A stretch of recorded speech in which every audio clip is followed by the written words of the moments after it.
Bueno, hoy tenemos casa llena. Vamos a hacer dos anuncios importantes relacionados con Plan México y con las inversiones en nuestro país. El primero, bueno, está por supuesto nuestra compañera, gran gobernadora de Tlaxcala, Lorena Cuéllar. Muchas gracias, Lore, por estar aquí con nosotros. El secretario Marcelo Ebrard, secretario de Economía, el subsecretario de Economía Vidal Llerenas, está el secretario de Desarrollo Económico de Tlaxcala, Javier Marroquín, está el director general de América del Norte de Nipping Automóviles, Hugo Ruiz Blázquez, está el presidente del Consejo de Servicios Integrados de Administración y Alta Gerencia, Patricio Caso, y el gerente comercial de Comercializadora Ragón, Roberto Morante. Nos van a hablar ellos del Polo de Bienestar de Tlaxcala, que va muy bien, va muy avanzado. Para ello, pues, le daríamos la palabra a Marcelo, luego a la gobernadora y después a los empresarios para hablar de este Polo de Bienestar, que ya lo quiere ampliar Lorena. Y por otro lado, está aquí el presidente de Concanaco, Servitur, Octavio de la Torre de Estéfano, que nos va a anunciar una campaña que tiene Concanaco que se llama Viernes Muy Mexicano, que también es parte, pues, del Plan México y la suma de pequeños, medianos y grandes empresarios a este plan de desarrollo para el país. Y bueno, cerraremos ya con Mujeres en la Historia. Entonces, si les parece, como hacemos en estos casos, presentamos el Polo de Bienestar de Tlaxcala, después Concanaco, campaña Viernes Muy Mexicano, después hacemos preguntas sobre ese tema, despedimos a los invitados y nos quedamos ya para contestar preguntas de otros temas. Bueno, adelante, Marcelo.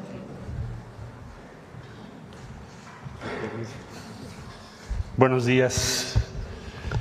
Como lo ha señalado la presidenta Claudia Sheinbaum, el día de hoy vamos a escuchar a la gobernadora del estado de Tlaxcala, Lorena, bienvenida, y está aquí también su equipo, los empresarios que van a hacer las inversiones. Como ustedes saben, uno de los 15 polos de desarrollo que anunció nuestra presidenta tiene su sede en Huamantla, Tlaxcala, son 53 hectáreas. Se les ha invitado el día de hoy porque es el polo de desarrollo para el bienestar que tiene o registra el mayor avance de los 15 en cuanto a inversiones ya comprometidas, no cartas de intención, sino ya inversiones por realizarse. Y la obra física del propio polo estará concluida en el mes de febrero del 26, será el primero que se termine, ya con el 80% de su superficie comprometida con diferentes empresas que vienen de, o sus filiales, son filiales de tanto empresas mexicanas como alemanas y norteamericanas. O sea, es inversión extranjera, inversión nacional, estimamos 6,000 empleos los que este polo de desarrollo va a significar a partir del 2026. Entonces, felicitaciones a todo el equipo y a la gobernadora del estado de Tlaxcala. El segundo tema, ya lo comentó nuestra presidenta, tiene que ver con una iniciativa con Canaco a nivel nacional de fortalecer la venta de productos mexicanos.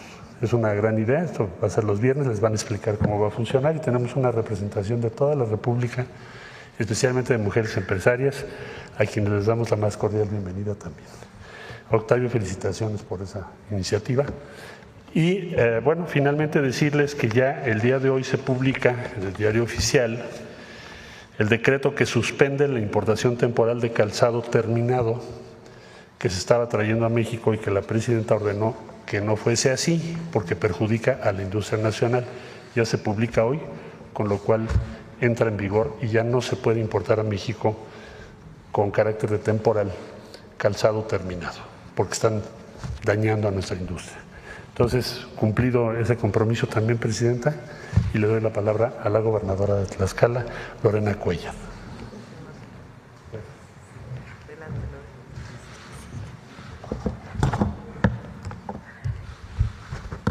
Muy buenos días, querida presidenta. Tlaxcala, como siempre, le reconoce su trabajo y sabe que en Tlaxcala se le quiere, se le admira y que estamos dispuestos a trabajar siempre para darle los mejores resultados. Con gran orgullo les compartimos que Tlaxcala es el primer estado del país en iniciar la construcción del Polo de Desarrollo para el Bienestar en Huamantla. Presidenta, hace unas semanas le comenté que iniciaríamos esta obra y con gran satisfacción le comento que desde el 28 de julio ya estamos trabajando y que mi compromiso es entregar esta obra el 28 de febrero del 2026. Ya tenemos el 80% del espacio comprometido, con 6 cartas de intención en etapa de compraventa de terrenos y ya negociamos con 4 empresas más nacionales y extranjeras interesadas en instalarse en esta región estratégica. Esto representa una inversión superior a los 540 millones de pesos, de dólares, 540 millones de dólares y la creación de 5,000 nuevos empleos directos e indirectos. Entre ellos tenemos empresas muy importantes como la alemana Conkeeping Automotive, Servicios Integrados y Administración de Alta Gerencia de Estados Unidos y orgullosamente una empresa mexicana comercializadora Ragón, entre otras empresas que ya están comprometidas. El Polo de Desarrollo para el Bienestar en Huamantla está diseñado para beneficiar directamente a familias de municipios históricamente rezagados. Impulsará la agroindustria, conectará con el turismo cultural, fortalecerá un ecosistema educativo y productivo de la mano de instituciones de educación media superior y superior. Con ello, vamos a formar jóvenes con educación profesional y técnica vinculada a las industrias del futuro, reduciendo la migración y fortaleciendo el arraigo en nuestras comunidades. Quiero comentarle también que ahí mismo estaremos construyendo el segundo centro de educación y cuidado infantil en el estado. Esto es un logro importante, ya que las madres trabajadoras tendrán un espacio para poder atender a sus hijos. Es la segunda en el país y nos dio gusto poder construir la primera, vamos por la segunda, en donde las madres trabajadoras de empresas tengan este modelo de atención. Por ello, me permito invitarla formalmente a que nos acompañe a dar el banderazo de inicio de operaciones de este espacio el día 28 de febrero del 2026, si así se lo permite también su agenda. Gracias, presidenta, por confiar en Tlaxcala.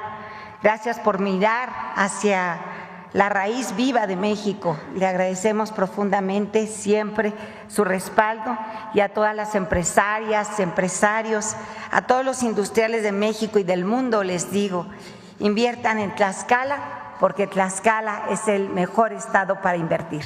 Muchas gracias.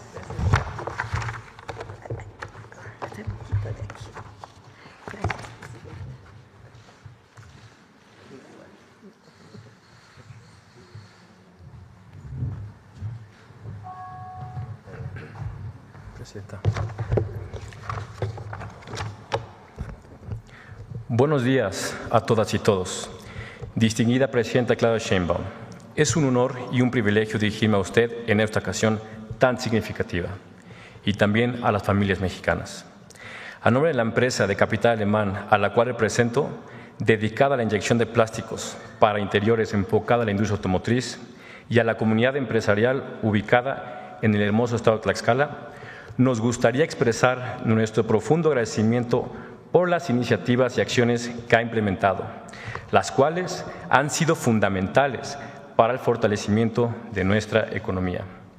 Gracias a su liderazgo visionario, hemos sido testigos de un cambio sustancial en el estado de Tlaxcala, que no solo fortalecerá y desarrollará la economía de Tlaxcala, sino también se verán beneficiados nuestras familias tlaxcaltecas. En particular, queremos destacar la inclusión de Tlaxcala en los polos de desarrollo económico para el bienestar, una iniciativa que tendrá un impacto significativo en nuestro Estado y definitivamente marcará un capítulo nuevo en esta historia del Estado y la industria.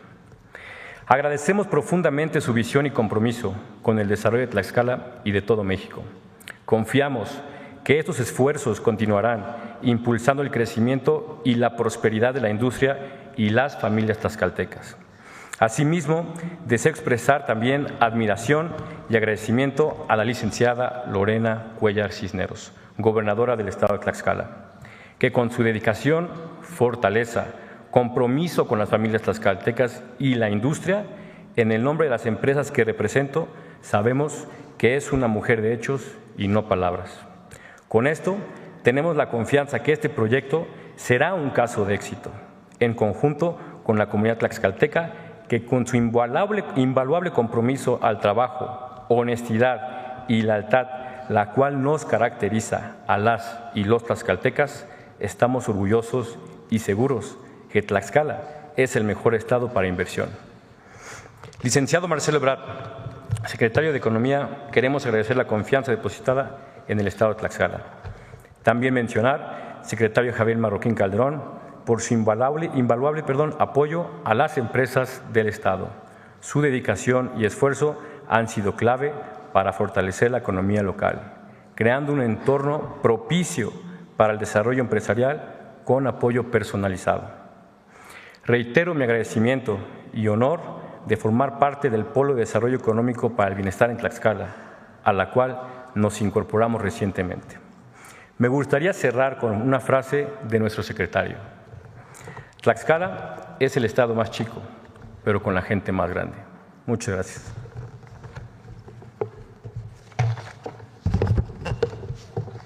Con permiso. Gracias. ¿Listo? Vamos con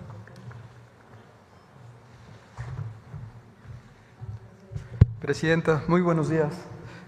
Muchas gracias por este espacio tan importante y saludo, por supuesto, a mis compañeras, a nuestro secretario, gobernadora. Pues hoy vengo a hablarles de lo más valioso que tiene México, sus familias y sus negocios familiares, los que ya están en la formalidad y los que aspiran a dar ese paso. Son mujeres y hombres que todos los días abren su cortina, pagan su nómina, cuidan a su clientela y sostienen a la economía de sus comunidades. Venimos a sumar a una causa sencilla y grande a la vez: fortalecer a México desde el trabajo honesto, la comunidad y la prosperidad compartida. Por eso hoy presentamos Viernes Muy Mexicano. El objetivo es tan sencillo como poderoso: que las familias mexicanas elijan productos y servicios nacionales en sus negocios familiares de confianza. Habrá promociones, experiencias locales y una gran activación el último viernes de cada mes. Miren, no se va a tratar solamente de descuentos, se trata de orgullo y de pertenencia. Como dice nuestro decálogo, las empresas familiares no solamente venden, acompañan, son memoria, herencia, trabajo y pertenencia. La mecánica, para los que nos escuchan, es sencilla. Los comercios y prestadores de servicios participantes van a tener un distintivo visible con un mensaje que va a decir: aquí se vive un viernes muy mexicano. Habrá un código QR también que va a llevar al consumidor, a la población, a un mapa digital para que pueda encontrar de manera rápida los negocios cercanos a donde se encuentre. Desde nuestras cámaras, desde nuestras organizaciones, vamos a acompañar para fortalecer con crédito, capacitación y digitalización, porque la formalidad no debe de ser un privilegio, sino un camino posible y compartido. Esto es economía en clave de territorio, barrio por barrio, municipio por municipio, familia por familia. ¿Y para quién es esta iniciativa?, se van a preguntar. Es para las familias que tendrán mejores precios y experiencias cercanas, para los negocios familiares que ganarán flujo, clientes y arraigo, y sobre todo para nuestro país, porque producir aquí y comprar aquí es cuidar los empleos, los impuestos locales, la seguridad comunitaria y el bienestar. ¿Por qué ahora? Bueno, porque es el momento y es el tiempo de la unidad, de honestidad y de resultados. Su gobierno, presidenta, ha puesto el acento en prosperidad compartida, seguridad y desarrollo con bienestar. Y como usted mismo lo dijo hace unas semanas, presidenta, México está de moda.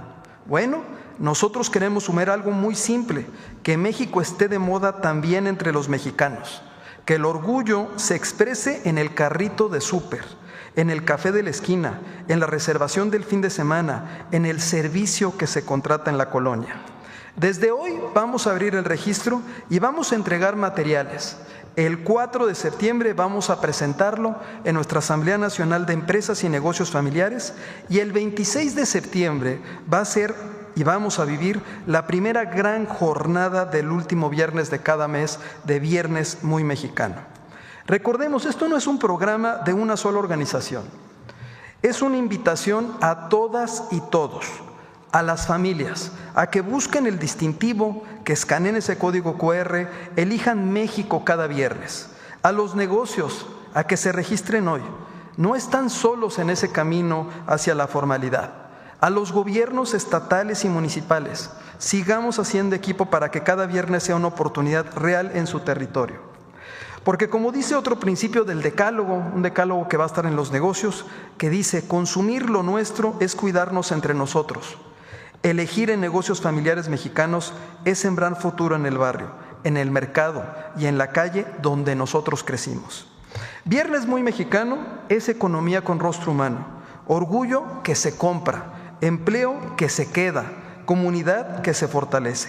Tenemos un pequeño video, presidenta, no sé si podamos, de algunos mensajes de integrantes de la organización que querían mandarle un saludo a toda la comunidad. ¿Lo podemos poner?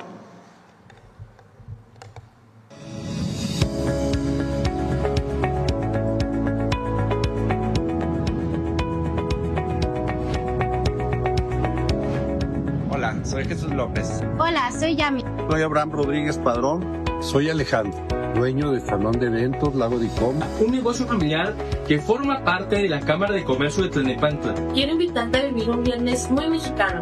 El último viernes de cada mes con promociones especiales. Todos los viernes últimos de cada mes en algún negocio de la familia Canal. No solo te llevas calidad, también apoyas a familias mexicanas, a empleos locales y a nuestra economía. Recuerda que el primer viernes muy mexicano será este 26 de septiembre. Será este 26 de septiembre. Este 26 de septiembre. Este próximo 26 de septiembre. Consume lo nuestro, celebra lo nuestro y hazlo muy mexicano, no faltes. Porque lo mexicano es lo mejor. Nos faltó, hay muchos videos que mandaron que querían mostrarse, pero obviamente pues hubiéramos hecho un video de 10 minutos o demás, presidenta. Es una muestra del compromiso que tienen desde las familias, desde los negocios familiares para que esto suceda. Hoy me acompañan mis compañeras líderes empresariales que vienen de distintos estados de la República para a partir de este momento contagiar a toda la comunidad y especialmente a las familias mexicanas desde el norte donde está el Gira y Silvia, en el centro con Rocío y Adairma, en el sur con Ale y con Ada, todo el sector y el país por algo que es de nosotros, algo que es orgullosamente mexicano. Muchísimas gracias, presidenta, por su liderazgo y por este espacio. Y gracias a los millones de familias y negocios mexicanos que con su trabajo diario construyen nuestro país. Muchas gracias por la oportunidad y por el impulso, presidenta.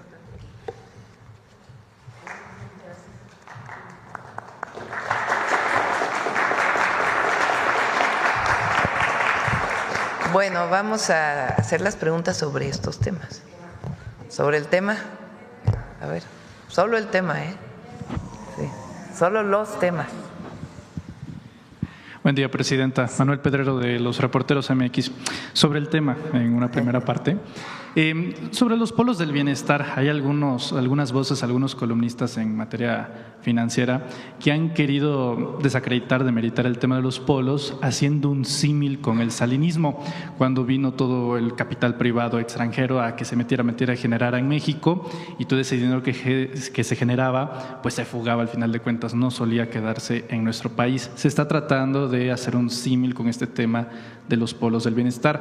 La primera pregunta sería, ¿cómo pues le da este paralelismo a el tema de los polos, cuál sería la principal diferencia con la invitación a hacer inversión en México para que ese fruto, esos resultados se queden en México. Y en segunda parte, con el tema de Viernes Muy Mexicano, nos da la impresión de que se está tratando de apostar más al autoconsumo, a que haya más circulación del dinero entre los negocios y economías mexicanas. Preguntarle si va un poquito apegado a la idea de ya no depender tanto del extranjero y de tratados comerciales para ser un poco más autosuficientes por acá. Esa sería la primera. ¿Quieres comentar algo, Marcelo? Y lo comento yo.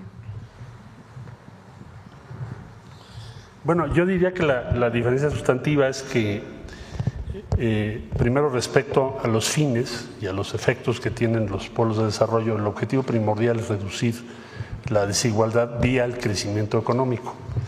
Es decir, si tú ves los últimos reportes, la información más reciente sobre la reducción de la pobreza en México, pues eso te explica, en buena medida te explica cuál es la diferencia respecto a anteriores políticas. No se había reducido la pobreza en esa proporción en tan corto periodo, pues nunca antes.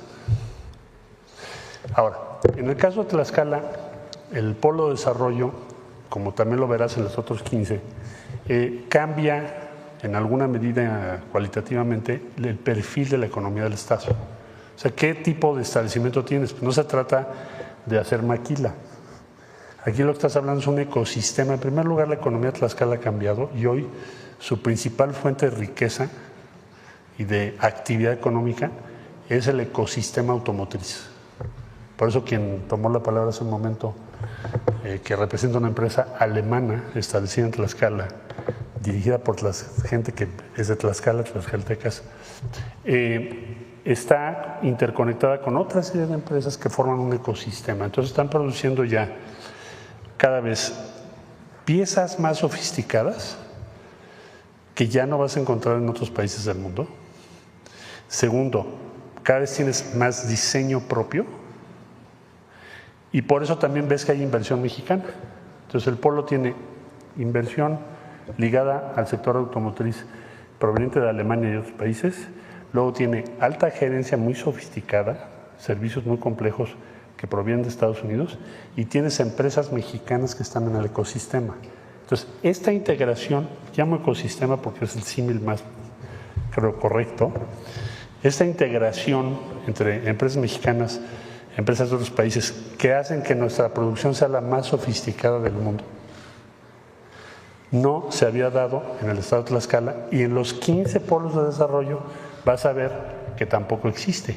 Es una política de desarrollo industrial. La política de desarrollo industrial la abandonó el neoliberalismo en México y el costo fue altísimo porque dejamos de hacer muchas cosas que la economía nacional debe hacer.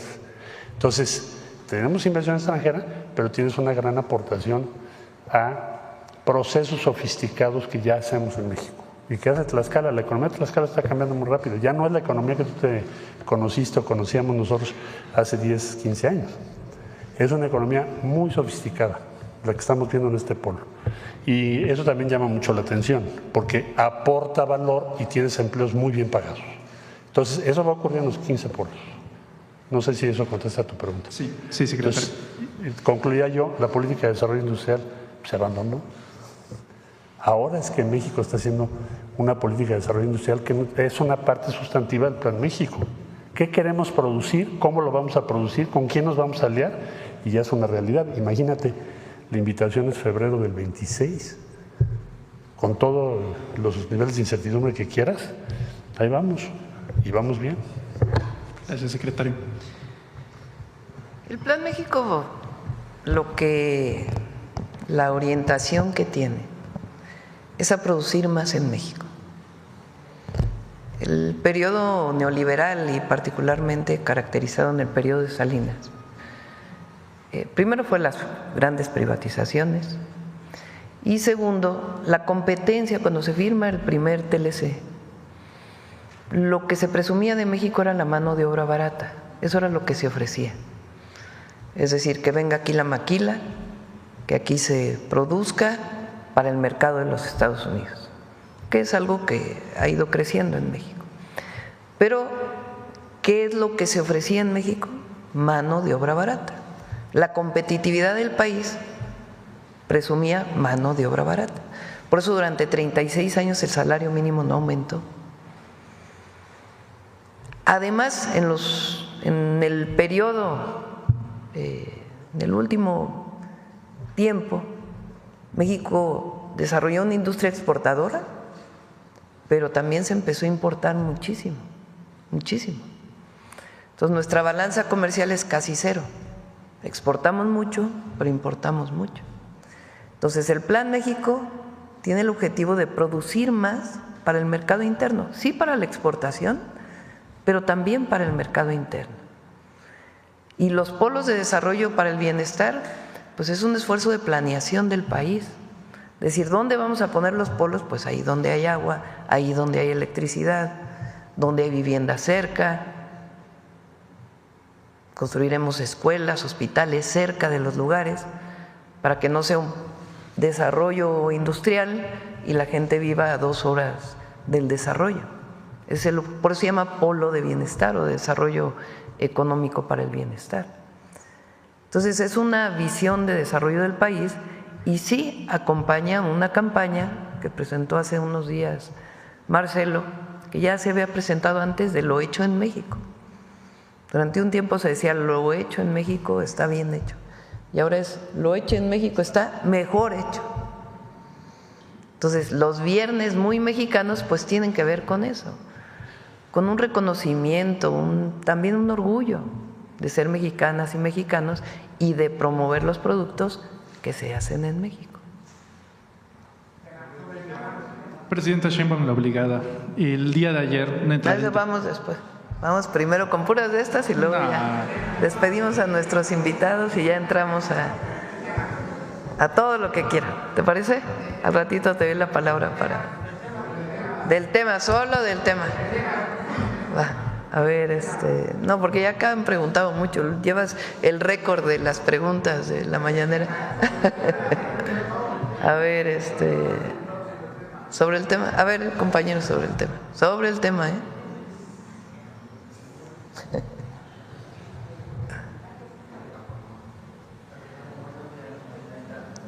No se oye el micrófono.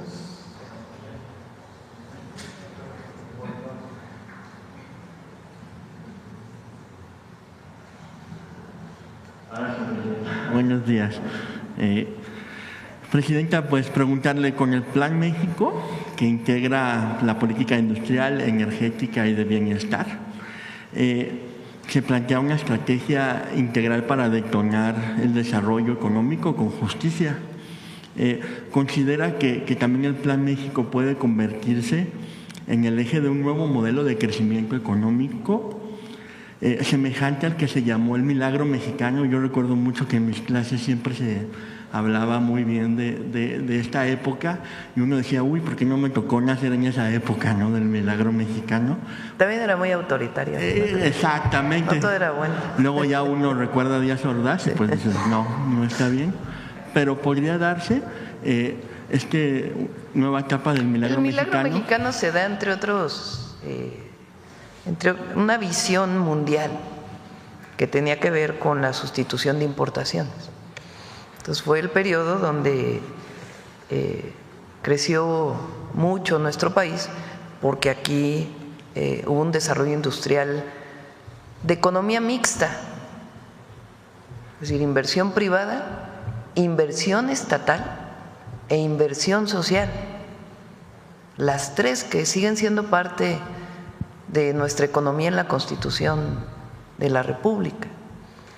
Y la importación pues prácticamente se daba para bienes de capital, para el propio desarrollo industrial. Hubo una política de desarrollo industrial en el país. Después viene todo el periodo neoliberal, la apertura, la venta de las empresas estatales. Y hoy, si se fijan, pues estamos viviendo, porque nosotros planteamos el tema del Plan México o la visión del Plan México antes incluso que entrara el presidente Trump. Fue desde que entramos al gobierno en octubre del 2024. Pero hoy, si se fijan, pues hay una visión en la economía o en el gobierno de Estados Unidos hacia economía de mayor proteccionismo. En ese marco nosotros, por supuesto que queremos, y además es muy importante para los tres países, que siga el TEMEC, porque ha permitido un desarrollo integral y nos permite como región competir mejor frente a otras regiones. Pero también ahora lo que tenemos pues es una política de desarrollo industrial que tiene que ver con los polos del bienestar para exportación, pero también para el mercado interno. Entonces sí, el objetivo es crecer, pero crecer con justicia, porque tampoco se trata del crecimiento económico profundizando desigualdades, sino un crecimiento económico con prosperidad compartida. Y la máxima de por el bien de todos, primero los pobres, que sigue siendo nuestra visión. Entonces, es la invitación a la inversión en nuestro país. Los polos de bienestar tienen incentivos económicos y están en predios, en terrenos principalmente municipales, estatales o federales. Hay algunos privados que tienen estos incentivos económicos y donde queremos que se conformen polos de desarrollo para el bienestar. En Tlaxcala, además de pues el impulso que hemos dado, pues el trabajo de Lorena es excepcional. Ella se lo planteó desde que llegó: reducir la pobreza, las desigualdades, mejorar las condiciones de vida de las y los tlaxcaltecas, pero también impulsar el desarrollo industrial, y lo ha hecho muy bien. Y preguntarle, Presidenta, ¿cuánto más o menos va de inversión desde que usted llegó a la presidencia? ¿Y cuánto? Pues las cifras oficiales de la inversión extranjera directa, a ver si lo pones, Belmont, son de más de 36,000 millones de dólares. Los aranceles de Estados Unidos, pues evidentemente en todo el mundo, no solo en México, tuvieron sus impactos. Una economía tan integrada como la nuestra con la de Estados Unidos, pues tiene la generación de incertidumbres que se presentaron. Pero aún así, con todo y ello, la inversión extranjera directa en el primer semestre es la mayor en la historia. Y preguntarle también al secretario de Economía, bueno, ayer estuvo en el Estado de México y sostuvo una reunión con la gobernadora Delfina Gómez, donde se habló de un polo de bienestar en Nezahualcóyotl. El Estado de México pues es una de las entidades más grandes y con mayor peso económico y poblacional del país. En ese sentido, ¿se contemplan más polos del bienestar para el Estado de México en municipios estratégicos para detonar la inversión y el desarrollo de toda la entidad?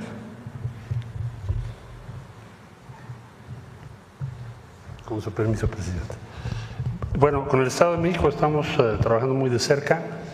Como sabes, ya el polo de desarrollo está determinado el primero en Nezahualcóyotl. Entonces tuve una reunión para revisar los avances y las siguientes iniciativas que vamos a tomar. Ahora, en el Estado se están abriendo nuevas posibilidades, principalmente relativas a la expansión de la industria farmacéutica mexicana. Es una altísima prioridad y las nuevas circunstancias que estamos viviendo comerciales nos abren una puerta muy grande. Entonces, en el Estado de México están establecidas una buena parte de nuestras industrias farmacéuticas. Ayer hablamos de eso. También revisamos lo que se va a necesitar. Estamos haciendo un estudio sobre el impacto de inteligencia artificial en la economía del Estado. Y la gobernadora Delfina ha estado muy pendiente de eso. ¿Qué necesitamos hacer para ajustar el sistema educativo a lo que vamos a vivir? No estoy hablando de una década, estamos hablando ya, muy pronto. Entonces, eso es lo que vimos el día de ayer y pues muy pronto vamos a estar anunciando inversiones también en el Estado de México. Muchas gracias.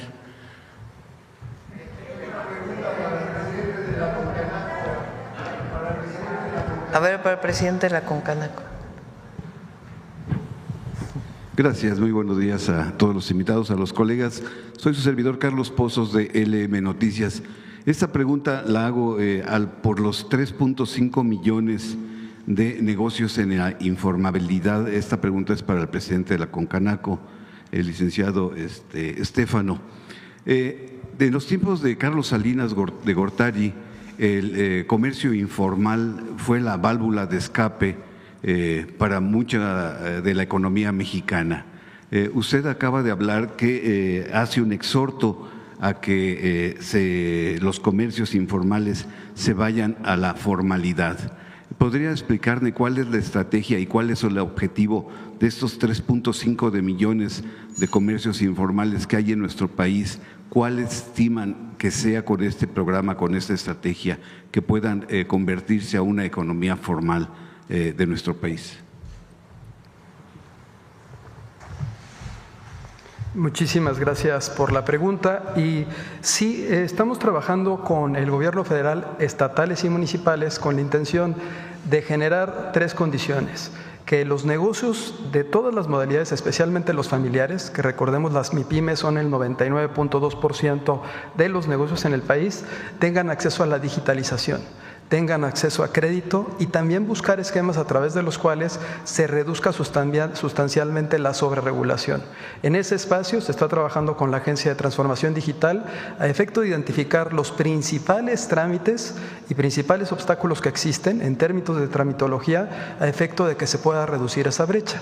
Hoy en día el espacio que ocupa la economía laboral informal y el comercio informal es importante y obviamente no hay que victimizarlos, hay que ver cómo los acompañamos para que se puedan también integrar. El llamado a este viernes muy mexicano, a través de esta convocatoria tanto a los negocios de ofrecer los mejores descuentos y ofertas, también en servicios, y a la comunidad en comprar y adquirir servicios dentro de su propia población, está enfocado en fortalecer esa economía que se encuentra en el arraigo territorial. Ahí es donde vamos a estar trabajando y hay mesas de trabajo en las cámaras de comercio dentro de cada una de las poblaciones. Recordarás, tenemos 258 con una cobertura en 1,857 municipios y 2 millones de empresarias y empresarias, dueños de negocios que forman parte de nuestra comunidad. Todos ellos estamos haciendo ese ejercicio junto con el gobierno federal, de la mano de nuestra presidenta, su equipo, los gobiernos estatales y municipales. Es un trabajo que nos corresponde a todas y todos.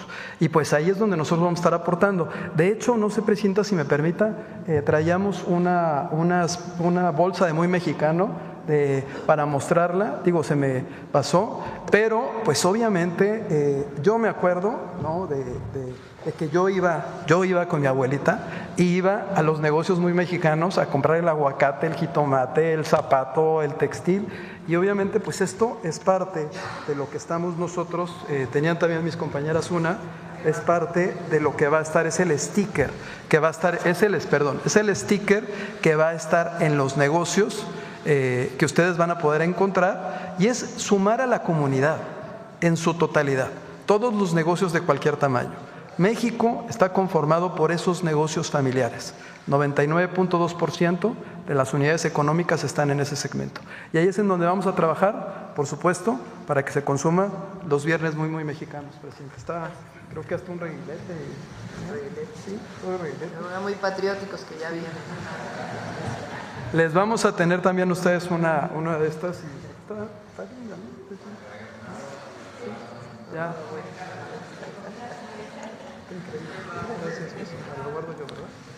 Pero faltó el estimado de comerciantes informales que ustedes prevén pasen a la formalidad. Estamos en el ejercicio y obviamente queremos reducir en varios puntos el porcentaje de economía informal que se encuentra en todas las modalidades, tanto en el aspecto comercial como en el aspecto laboral. Y estamos trabajando para reducirlo. Hoy en día hay un porcentaje muy, muy elevado y a través de los canales que tenemos seguramente vamos a lograr reducirlo. Pero es una meta que nos vamos a fijar y que vamos a ir viendo de acuerdo con este modelo cuál es el comportamiento que tiene. Si te das cuenta, este viernes muy mexicano va a ser cada viernes de último mes, pero tenemos la confianza que en algún momento se va a llevar a cabo cada viernes. Eso vamos a ir viendo, e incluso había un calendario para poder hacer una evaluación de cómo está progresando este programa, y está enfocado en eso, en darle la oportunidad a todos los que se la merecen y también en ayudar a los comercios que se encuentran actualmente establecidos. Muchas gracias. Gracias por la respuesta. A ver, la última sobre el tema, allá atrás. Gracias, presidente. Oscar Zamudio para Saga. Saber entonces si se estaría considerando Tlaxcala para la primer planta de Olinea. Bueno, ahora ya tiene sus 53 hectáreas ocupadas. Ya están ocupadas sus 53 hectáreas. Por cierto, a ver si la próxima semana, que como me comprometí, ya presentamos el diseño de la línea, que ya está. Sí. También, presidenta, saber de qué va la nueva prohibición para importar zapatos ya terminados, en qué consiste y a partir de cuándo entraría en vigencia. Sí, no es prohibición, sino, adelante, Marcelo, sobre los zapatos.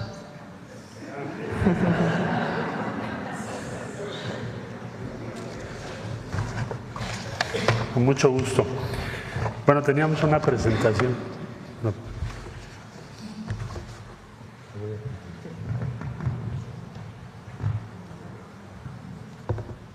Bueno, la siguiente, por favor. El día de hoy se publica el decreto que suspende la importación temporal, es decir, no se va a poder traer a México importación temporal de calzado terminado. ¿Qué es la importación temporal? Es un régimen que permite la importación, como su nombre lo dice, por un tiempo determinado para integrar ese calzado a algunos otros productos que se exportan. Entonces estaba permitido que se trajera calzado terminado para importaciones temporales. Nos pidió la presidenta que se preparara el decreto y nos hizo favor ya de promoverlo. Hoy se publica, entonces ya no se puede traer esto. ¿Cuál fue el impacto de esta importación temporal? Pues en muy poco tiempo se redujo, aquí tienen ustedes una proporción. En 2021 importábamos en este color como ocre un par de entre 1, 2, 3, 4, 5, 6 que se producían en México, solamente importábamos uno. Y en muy poco tiempo pasamos a hacer 1 y 1 por el impacto de esta importación temporal que se está cerrando a partir del día de hoy. La que sigue, por favor. Bueno, esta medida, ¿qué efectos tiene? Nos va a permitir recuperar e incrementar los empleos de la industria del calzado, incrementar la producción nacional, porque ya no vamos a traer ese calzado que no pagaba incluso IVA, porque el régimen temporal así lo establecía. Va a permitir pues incrementar la producción, evitar el contrabando, mejorar la competitividad de la industria y cuando haya partes que importar, pues sí se podrán importar, pero no el calzado terminado. Entonces nos pidió la presidenta que se hiciera esto porque sí estaba haciendo un daño muy grande a la industria del calzado. Queda ya establecido a partir del día de hoy de esta forma, presidenta, como usted lo ordenó. Pensamos que el impacto va a ser sumamente positivo para nuestra industria y seguramente vamos a ver muy pronto el incremento en la producción mexicana y eso nos da mucho gusto. Gracias. ¿Cuándo se estaría reanudando esta importación, secretario? No, ya no. Ya no podrías hacerla. O sea, la importación, hay un régimen que es importación temporal. Entonces no pagas IVA porque no va al mercado interno, va a exportación. Pero muchas empresas que importaban el calzado, pues no lo mandaban a exportación, lo vendían en México. Entonces la industria del calzado habló con nuestra presidenta, nos presentaron esta situación y la presidenta ordena que se publique hoy en el diario oficial que ya no se puede traer calzado terminado bajo el régimen de importación temporal, ya no se puede. Entonces se va a tener Tendría que ser importado y que pague impuestos. El régimen IMEX se diseñó, entre otras cosas, por el tratado comercial con Estados Unidos. Hay materia prima que viene de Estados Unidos, aquí se maquila y luego se exporta completa. Hemos hablado muchas veces de la industria automotriz, lo ha hablado Marcelo, que viene, va, viene, va. Entonces, imagínense si se pagara impuestos por cada vez que viene y va, pues entonces costaría muchísimo el vehículo. Entonces, ahora, en el caso del calzado, ¿cómo que importación temporal? Un calzado terminado. Pues entonces viene de algún lado y se exporta como tal. Y nada más pasa por México porque no hay ningún valor agregado que se le ponga en México. Entonces, no, los productos terminados no tienen por qué tener el permiso de importación temporal. Es importación definitiva si se importan y tienen que pagar sus impuestos, pero no temporal. Por eso a partir de hoy ya no hay importación temporal para el calzado terminado. Gracias, presidente. Sí, gracias. Del tema, una más, la última. A ver aquí, Quintana Roo. Muy buenos días, presidenta. Muy buenos días a todos. Amir Ibrahim, del Quintana Roo MX. Saber si pues en Quintana Roo hay mucho desarrollo, digamos, en la parte norte de nuestro estado, que son las turísticas, pero en la parte pues sur hay menos desarrollo. Saber si hay un proyecto de polo del bienestar para esta zona y si lo habría, ¿en qué versaría? Porque ya vimos que en el Estado de México… Es en Chetumal, ¿quieres comentarlo? Sí. Muchas gracias. Sí, con su permiso, presidenta. En efecto, la disposición de la presidenta Sheinbaum fue que a propuesta del gobierno del Estado se incluyera un polo de desarrollo en Chetumal. Ya iniciamos trabajos, ya firmamos el convenio. ¿Cuál es la idea en síntesis? Tenemos en la Ribera Maya una de las regiones más prósperas del país. Tienes una gran actividad económica, una tasa de inversión muy alta. En resumen, más de 1.800.000 empleos. Pero todo lo traemos de otro lado.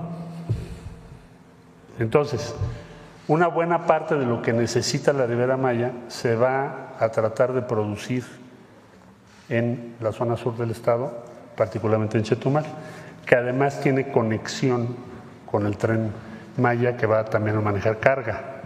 Entonces esto abre una gran posibilidad para que esto sea una realidad. Ya empezamos a trabajar, por ejemplo, la primera industria con la que nos estamos reuniendo es la mueblera. Le decía yo a los hoteleros, ¿por qué tienes que traer los muebles de Asia? Si México tiene una industria mueblera de primer nivel. Tenemos, diría yo, miles de pequeñas empresas y medianas empresas muy capaces de poder surtir esta demanda. Entonces, esa reunión ya la hicimos y así sucesivamente. Ese es el objetivo y ya está en curso. ¿Tienen algunos otros productos aparte de los muebles pensados? Sí, no, pues es toda una gama. Tenemos 3,000 productos en un estudio que se hizo de lo que podríamos o debemos producir en México que se está trayendo de fuera. Son 3,000 productos. Puse el caso de los muebles porque es como muy obvio, muy visible, pero hay muchísimos insumos o productos. En total tenemos una lista de 3,000. Entonces yo tengo la plena confianza de que ese polo va a tener éxito.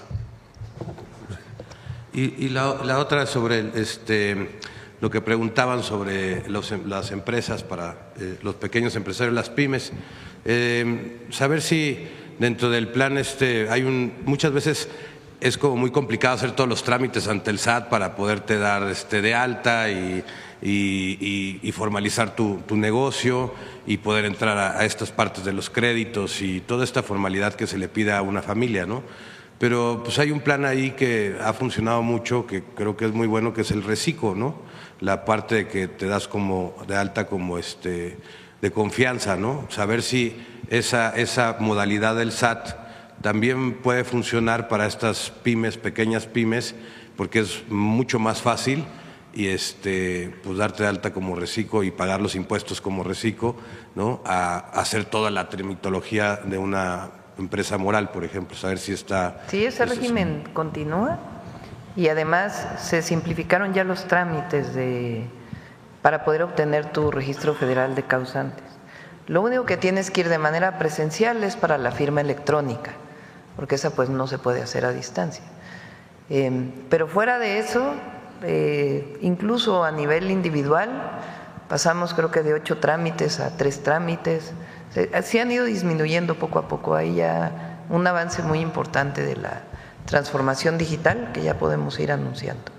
Y la idea es seguir simplificando para que no sea muy engorroso poder entrar a un proceso de formalización y pago de tus impuestos. Que todos en México pagan impuestos, sí, todos pagan IVA, todos pagamos IVA cuando adquirimos algo. No hay nadie que no pague impuestos.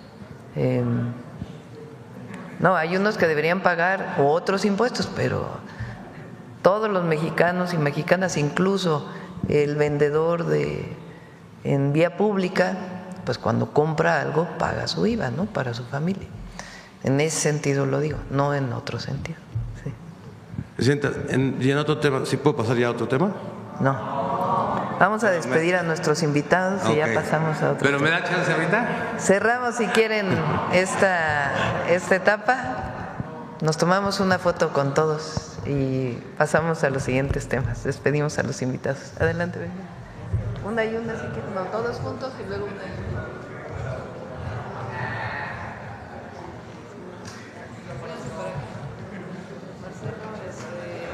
Vénganse todos los.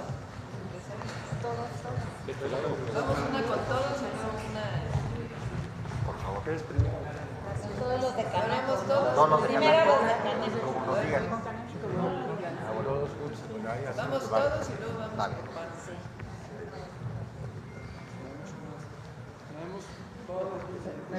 Todo el mundo nos vamos a llevar a nuestra.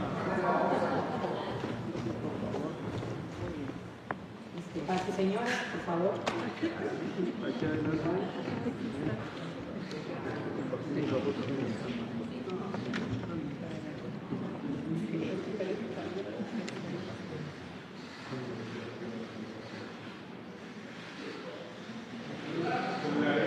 A ver, vamos una con Canaco y otra. Para que compren muchos pases en Campeche, por favor.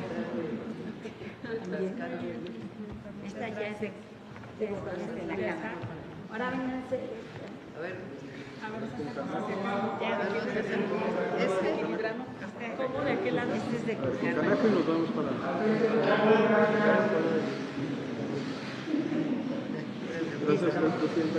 Gracias, presidenta. Gracias.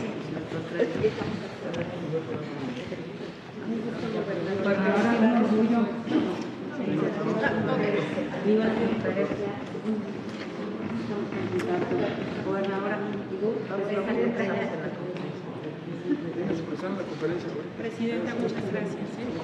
Gracias.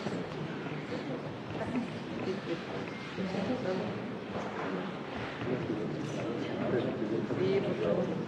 Secretario.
Si te quieres quedar, ayúdenos con las sillas.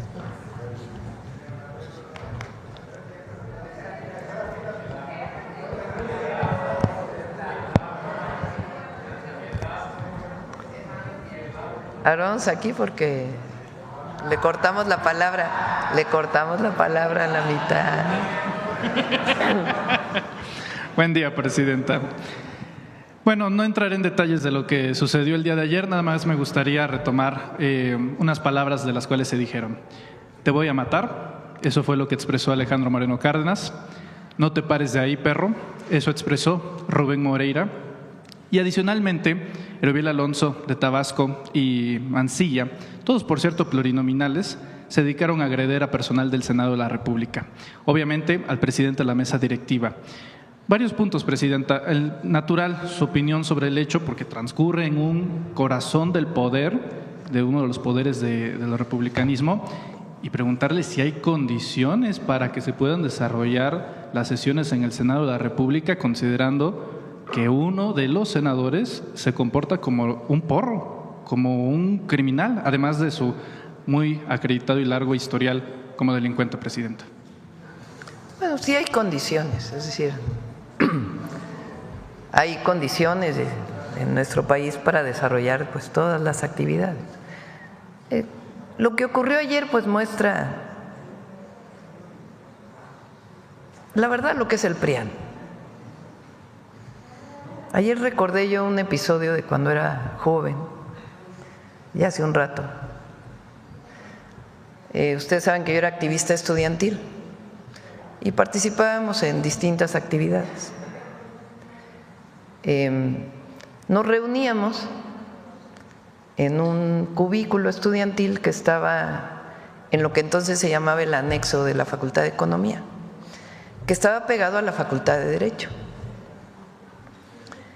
La Facultad de Derecho en aquel entonces, les estoy hablando de principios, finales de los 70, principios de los 80. Yo entré al CCH en septiembre o octubre del 77. Debe haber sido los 1980, yo creo. En aquel entonces la Facultad de Derecho se caracterizaba por estar llena de porros. No podías pasar por la Facultad de Derecho porque porros por todos lados. Ahí les pagaban a supuestos estudiantes para golpear a otros estudiantes. Entonces recordé un día que íbamos bajando con mi hermano, hoy es investigador del CICESE, muy reconocido por cierto.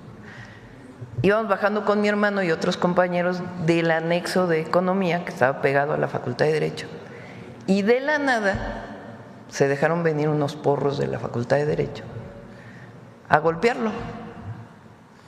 Lo golpearon, lo tiraron al piso y lo golpearon. ¿Por qué razón? Porque los vio. Cuando vi ayer al presidente del PRI en esta actitud y a otro diputado del PRI golpeando en el piso a un trabajador de la Cámara de Senadores, pues me vino a la memoria aquella escena. Muy autoritaria, por eso decía, cuando decías el milagro mexicano, sí, pero económicamente sí fue un periodo muy importante de nuestra economía, con una visión muy nacionalista y de desarrollo industrial, pero había un proceso muy autoritario. En el caso de López Mateos, de Díaz Ordaz, con las virtudes de López Mateos, que nacionalizó la industria eléctrica y muchas otras cosas, pero era un periodo muy autoritario. El periodo que yo les hablo era después, ya gobernaba de la Madrid, pero se caracterizaba la Facultad de Derecho por eso. Y ayer lo que vi pues siguen siendo lo mismo, en el fondo. Entonces fíjense la contradicción. Ellos hablan de que nosotros somos un gobierno autoritario, cuando lo que promovemos son las libertades en nuestro país, la democracia, la participación de la gente, libre. ¿No les parece muy autoritaria la actitud de ayer del presidente del PRI y de sus diputados? Ahora, son el PRIAN, no se nos olvide, son el PRIAN. Entonces, lo que pasó ayer, pues muestra lo que son, muestra lo que son. Un autoritarismo enorme y pues la resolución a golpes de lo que podría haberse dialogado. Pues están en un espacio de diálogo por excelencia, ¿no?, que es el espacio parlamentario, y de debate por excelencia. Entonces es muy lamentable que haya ocurrido esto, porque se ve claramente, ni voy a pasar el video porque no creo que valga la pena, pero claramente cuando uno ve el video se ve de dónde viene la agresión y luego el golpeteo de este compañero en el piso, ¿no?, con estas palabras que tú dices. Entonces es importante pues que se conozca cuál es su actitud, quiénes son, por qué tienen tanto odio, tanta violencia. Esa es otra cosa. Yo creo que lo importante aquí es que la gente y todos veamos quiénes son, cómo se comportan. Y por otro lado, pues la hipocresía, porque ¿cómo es que llaman autoritario al gobierno cuando nosotros lo que promovemos son libertades y democracia? Y de su parte, pues esta actitud, ya sea para ir a denunciar a Estados Unidos algo, porque también lo ha hecho el presidente del PRI, de una manera pues muy poco nacionalista, por decirlo menos, y al mismo tiempo pues estas actitudes que son condenables. Pero para que vean lo que son, lo mismo de entonces, los porros de entonces, pues los de ahora. La razón de preguntarle si hay condiciones es porque posteriormente a este episodio, que no fue espontáneo, fue premeditado, fue organizado, en conferencia de prensa Moreno Cárdenas asegura que va a seguir siendo inflexible, es decir, una amenaza velada. Adicionalmente, pues en el 1 de septiembre se tiene que entregar el informe de gobierno a través de la Secretaría de Gobernación, y en este conjunto de San Lázaro pues se unen los senadores y diputados, entre ellos los que agredieron el día de ayer. Por lo mismo, preguntarle si hay condiciones ante lo que ya es una amenaza velada de Moreno Cárdenas. Y tienen que tranquilizarse los ánimos, porque tienen que tranquilizarse. Fíjense, es que el PRI en la elección pasada tuvo 6% de la votación. ¿Por qué me pones los resultados de la votación del 2024? Por partido político. Ahí están los resultados del cómputo distrital del INE. ¿Eso es para presidente o para presidencia? Bueno, presidencia. El PAN 9.6 millones de votos. El PRI no alcanzó ni los 6 millones de votos. Venían aliados, no se nos olvide. El PRD, bueno, sí, ya perdió, hasta el registro perdió. El Verde, 4.6 millones. El PT, 3.9 casi. Movimiento Ciudadano, 6.2. Morena, 27.3.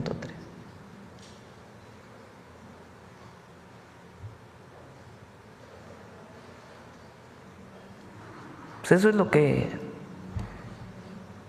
Pero en vez de estar con estas actitudes, por eso yo digo, a ver, la oposición, ¿por qué no presenta un proyecto de nación? Pues es que todos los días se dedican a criticar a la presidenta o al expresidente, ¿no? O a la política que estamos desarrollando.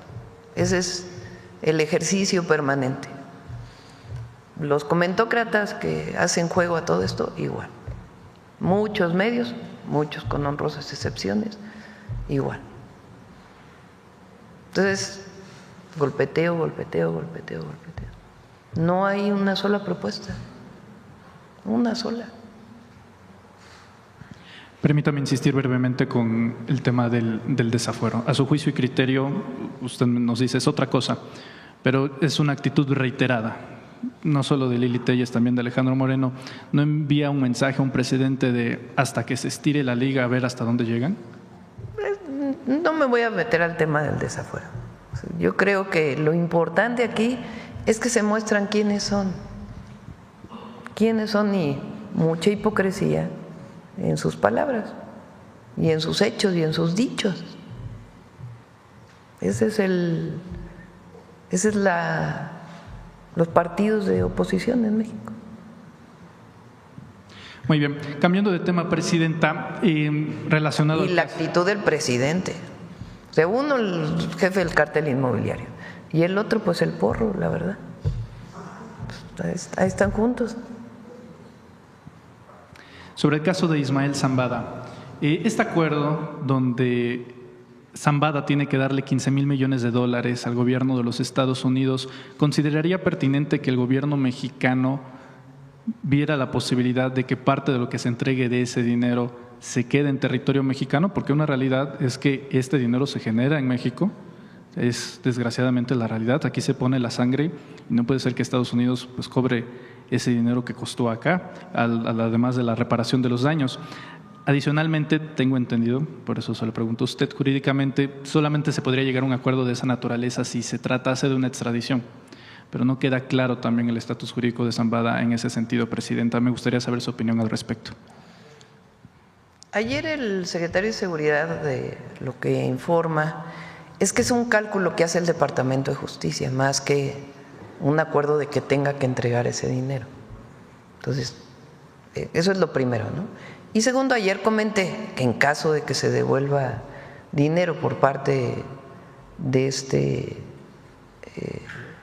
narcotraficante, pues evidentemente debería de haber un resarcimiento a México, ¿no? Entonces ya veríamos las condiciones legales en caso pues de que hubiera devolución de recursos. Muchas gracias, Presidente. Vamos a ver. A ver, la compañera. Luego vamos atrás para que. Muchas gracias, Presidenta. Eliane Valadez para Eli TV Oficial de YouTube. Y continuando con el tema, sí me gustaría decir unas palabras exactas que dijo Alito Moreno el día de ayer en la conferencia de prensa que dio, que dice: hay un cerco mediático desde el gobierno, se amenaza, se persigue, se calumnia, se mete miedo. El terrorismo criminal, el terrorismo del Estado, y pide a los mexicanos despertar. Y también pide al gobierno de la República dejar de perseguir a los opositores. También, Presidenta, llama… ¿A qué opositores perseguimos? A los que quedan. No, pero digo, penalmente, ¿a quién? Díganme un caso. Uno. O sea, ¿a qué líder de la oposición hay un… Digo, otra cosa muy distinta es que tengan delitos criminales, ¿verdad? Pero por pensar diferente, ¿a quién se le ha detenido por pensar diferente? ¿A quién, como en aquellas épocas, a quién se le… ¿En qué medio no pueden salir? Al revés, vean ustedes las noticias. Los editorialistas, cuenten cuántos editorialistas hablan en contra del gobierno y cuántos hablan a favor. Cuenten cuántas notas hay de lo que difundimos en la mañanera y cuántas de otras cosas. ¿Cuál persecución? Pues él insiste que hay una persecución en contra de la oposición, y una de las cosas es que llama a los mexicanos a despertar y llama a una desobediencia civil y amenaza con movilizaciones, y dice textualmente: verán la capacidad de la movilización del PRI. La última marcha que tuvieron creo que fueron como, no sé. México hay libertad de expresión, libertad de reunión, libertad de manifestación. Todo. Es un país de libertades. Y hablando de libertades, Presidenta, pues también cómo… Ahora no creo que con su actitud pues tenga muchos seguidores, ¿Cómo ve usted la actitud de la prensa el día de ayer en cuanto a este evento? Porque pues todos vimos los videos, y pues cada quien tiene su propia opinión, ¿no? Pero la mayoría de las personas pues obviamente piensan e insisten que el PRI fue el que comenzó todo. Sin embargo, pues la prensa pues inmediatamente se lanzó diciendo que hubo un pleito con la editorial, ¿no? ¿Cuál es su opinión acerca de eso? Pues lo que decía, imagínense. O sea, dicen que no tienen espacio en los medios, que hay represión. ¿Cuándo? Y sí, se trató de presentar como si fuera un zafarrancho ahí Congreso, pero es muy clara de quién viene la agresión y después pues esta actitud condenable de este compañero que se pone enfrente para poder parar lo empujan y después lo patean en el suelo a la vista de otro diputado del PRI y la amenazan, ¿no? Entonces sí es muy importante que se vea cómo ocurrió y de quién vino la agresión. Personalmente tuve la oportunidad de estar ahí y pues también grabamos todo. Presidenta, ¿nos podría confirmar cómo va a ser su día el 1 de septiembre y a qué evento estaría acudiendo para la toma de protesta de los nuevos ministros? Bueno, en la mañana vamos a ir al Gabinete de Seguridad, como todos los días. No va a haber conferencia ese día, eso sí, es lunes. No va a haber Pueden llegar más tarde. ¿El lunes no va a haber conferencia, a las 11 es el informe, es aquí en Palacio Nacional, viene obviamente el gabinete ampliado, e invitados de todos los sectores de la sociedad, empresarios, medios de comunicación, indígenas de todo el país, trabajadores, universidades, vienen de todos los sectores y después hasta las 10 de la noche creo que voy a la toma de protesta aquí, enfrente, en la Suprema Corte. Voy a la formal, a la protocolaria, ya después tienen ellos un evento y ya yo me retiro. Perfecto. ¿Y está garantizada la seguridad para ese día, dado que se esperan protestas y algunas manifestaciones que se han anunciado en redes sociales? Pues no sé qué manifestaciones, la verdad. No he visto. Muchas gracias, presidente. Sí. A ver, van a decir porque si no, para que puedas terminar tu pregunta y luego vamos atrás.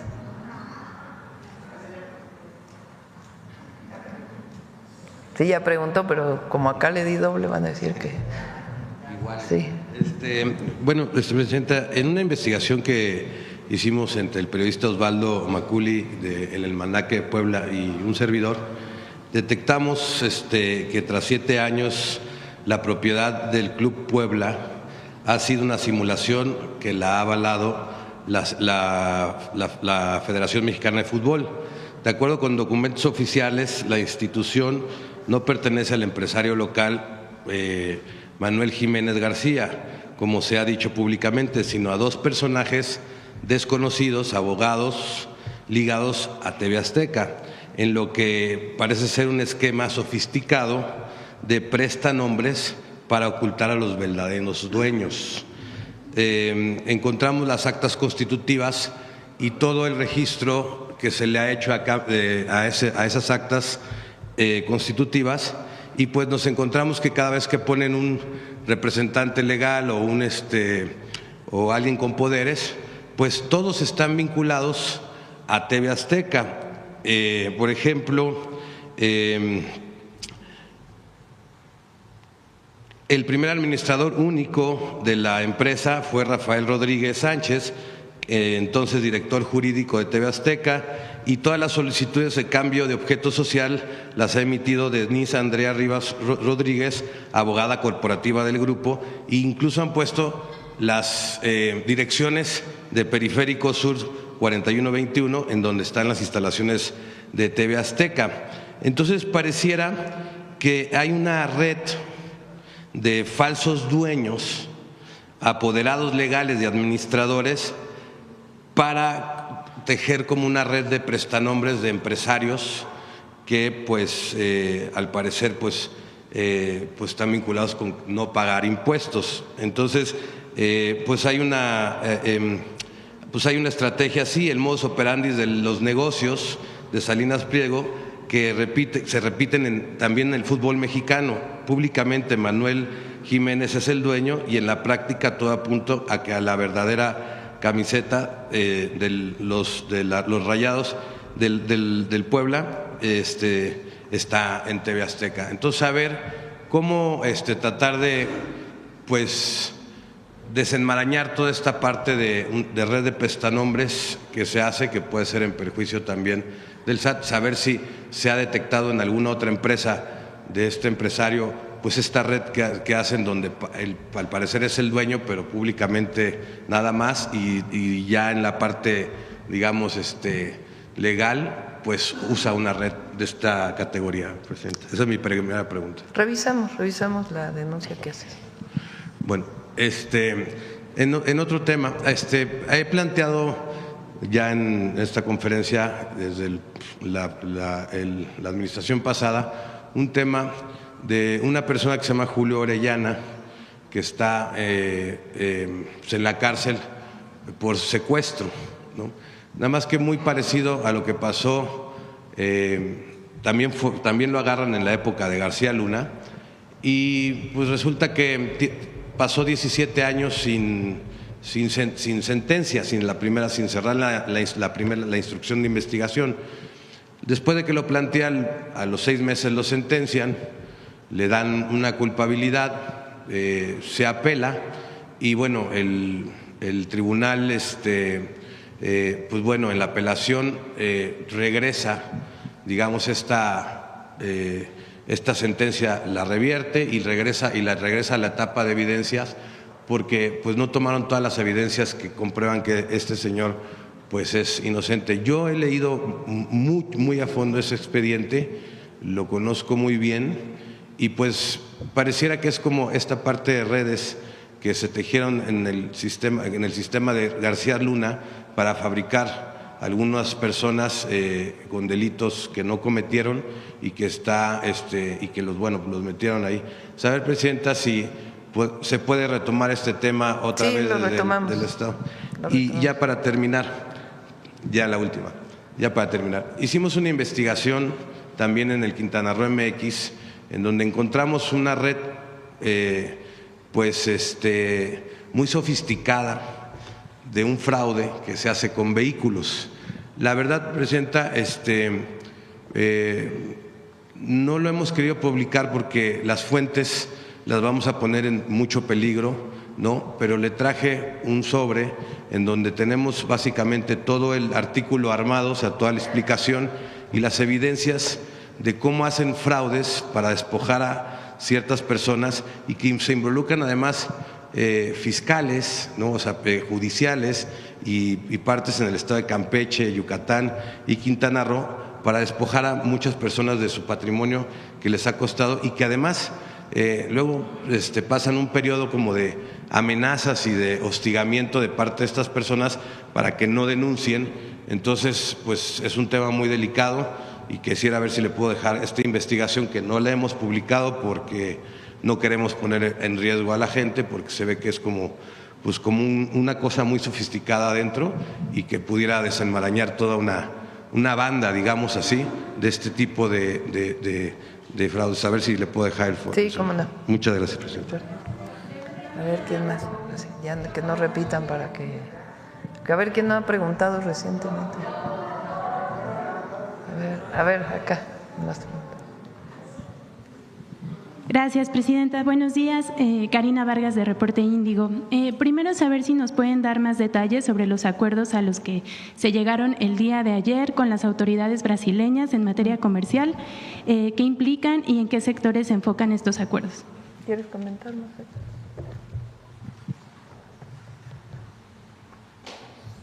Se firmaron memorándums de entendimiento para iniciar tareas de cooperación. Primordialmente lo que interesa es actualizar, por parte de México, actualizar disposiciones que limitan la exportación mexicana, particularmente de industria automotriz, reglas de origen, aplicación de reglas de origen. Y por parte de Brasil, pues lo que tiene que ver con algunos temas agroalimentarios. Ellos son una potencia exportadora en esa materia. Entonces, bueno, pues vamos a iniciar las conversaciones, y en términos también de cooperación se habló o se planteó el que podamos tener un acuerdo entre nuestras agencias regulatorias en materia de salud, es decir, regulatorias de materia sanitaria, COFEPRIS por México y su agencia por el lado de Brasil, porque tuvimos experiencias muy importantes en la pandemia del COVID-19, donde teníamos diferentes normas. Entonces fue muy complejo. Cuando México enviaba vacunas, porque enviamos vacunas a muchos países, teníamos que pasar un proceso muy complejo, regulatorio, porque en casi todos los países lo que tenemos es la obligación de probar los medicamentos en cada país durante un tiempo. Entonces, cuando tienes una emergencia, pues no se puede hacer eso. ¿Cómo lo podemos resolver? Con un principio muy elemental. Como son agencias regulatorias de muy alto nivel, hacen un convenio en donde reconocen que lo que tú apruebas, como hacemos con la FDA de Estados Unidos, si tú apruebas algo, la posibilidad para nuestra agencia regulatoria de también aprobarlo es muy alta. Entonces, eso también se está planteando.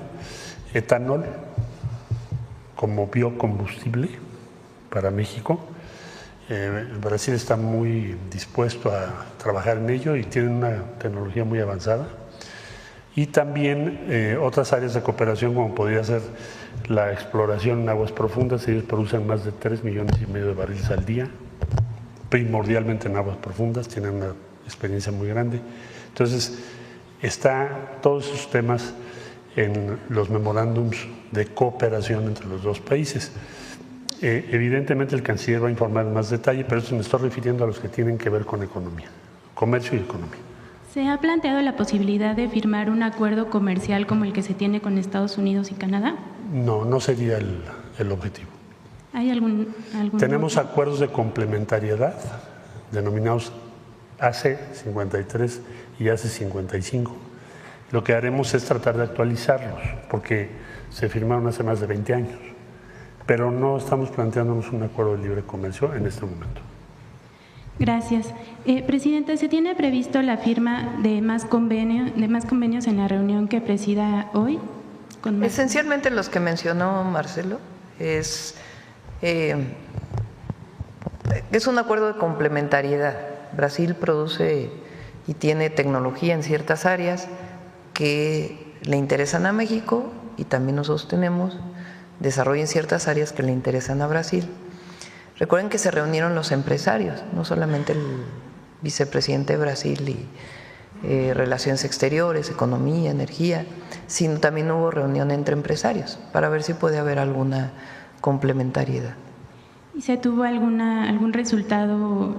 Ahora me voy a reunir yo a las 12 y ahí pues vamos a hacer un resumen de las reuniones que se han tenido, los acuerdos que se pueden alcanzar, pero sí, en efecto, como bien dice el secretario de Economía, no estamos pensando en un acuerdo de libre comercio, sino más bien de colaboración y cooperación en ciertas áreas. Gracias. Presidenta, en un segundo tema, el INEGI y Banjico dieron a conocer que en julio pasado las exportaciones en México aumentaron un 4% en comparación con julio de 2024. Esto a pesar de la caída de las exportaciones automotrices hacia Estados Unidos. Preguntarle, ¿cuáles son los factores que influyen para tener estos resultados? Bueno, que tenemos la mayoría, recuerden, de los productos que se fabrican en México no tienen aranceles.